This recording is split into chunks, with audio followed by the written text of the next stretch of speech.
Ready to unlock the power of WhatsApp automation and supercharge your customer communication?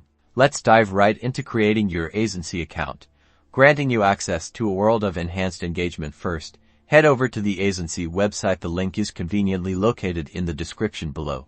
Once you're on the site, locate the Sign Up or Get Started button, usually found in the top right corner or prominently displayed on the home page. Click it. You'll be directed to the registration form.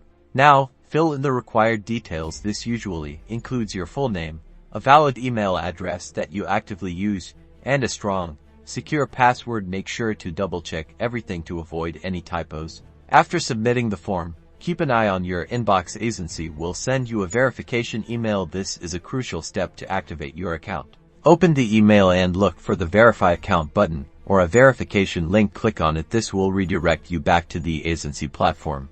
Congratulations, your account is now verified. Log in using the email and password you just created. You will now see the Aisensy Dashboard. Time to configure basic settings, such as your profile picture and business information. From here, explore the settings to connect your WhatsApp Business API. You can also integrate your phone number and customize your profile with your Aisensy account up and running.